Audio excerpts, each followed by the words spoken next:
හරියටම දැන් වෙලාව රෑ 12ට කිට්ටුයි. මම මේ කඩිමුඩිය ඇඳගෙන කොහෙද යන්න හදන්නේ? මං හිතනවා ඔයාලටත් මේ විදිහටම මේක වෙලා ඇති කියලා.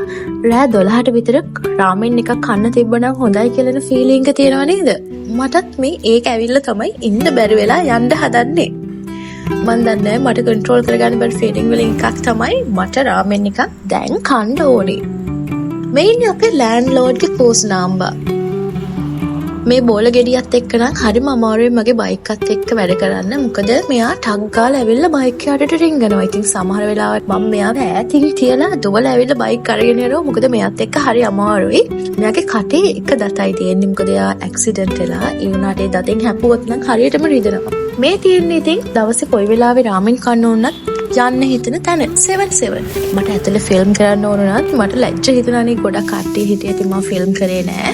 මං ගන්න ගියේ 3x බුල්ඩක් රාමෙන් එකකුත් එක්ක බුල්ඩක් සෝස් එක හැබැයි එතන available තිබ්බේ 2x බුල්ඩක් කප් එකයි 2x බුල්ඩක් සෝස් එකයි.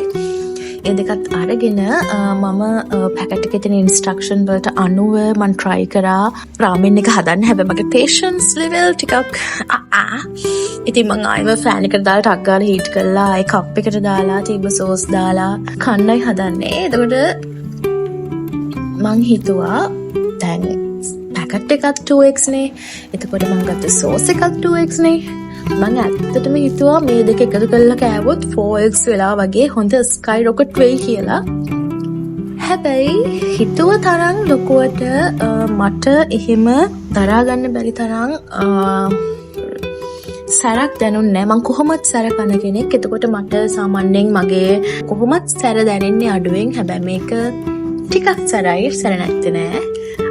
77 එකේ තා තියෙන දෙයක් තමයි එයාලගේ සවර් ටේප් රේන්ජ් එක. එතන ගොඩක් තියෙනවා. මං ගත්ත මේ ඇපල් ෆ්ලේවර් එක. හැබැයි දෙයනේ ඒක නම් ෂික් ඒකෙච්ච රස නෑ. ඉතින් මම රෙකමන්ඩ් කරන්නේ 77 එකට වෙලා ඉන්නකොට මට යාළුවා වගේක් හම්බුණා. ඉතින් මං ඊට පස්සේ ගෙදර ඇවිල්ලා බුල්ඩක් එක හදන් කාලා ආයෙ යාළුවත් එක්ක එළියට ගියා. ඉතින් වින්යෝ කියන්නේ රෑ 1:30 වෙනකන් ඕපන් ෂොප් එකක්. එතන ගොඩක් affordable drinks තියෙනවා. මට ඕනේ ටොන්ටොන් බකට් එකක් ගන්න. ඒවා out of stock. ඊට පස්සේ අපි ගියා මේ බම්බා ෆුඩ් කෝට් එකට. එතන සාමාන්‍යයෙන් waffles හරි රසයි. මට ෂොප් එකේ නම නම් මතක නෑ. අපි අද වහන්න ඕන වෙන නිසා අපිට අක්කාලා එතන ළඟ තිබ්බ ෂොප් එකකින් ගත්තා. මේක නම් ටිකක් ස්වීට් වැඩි.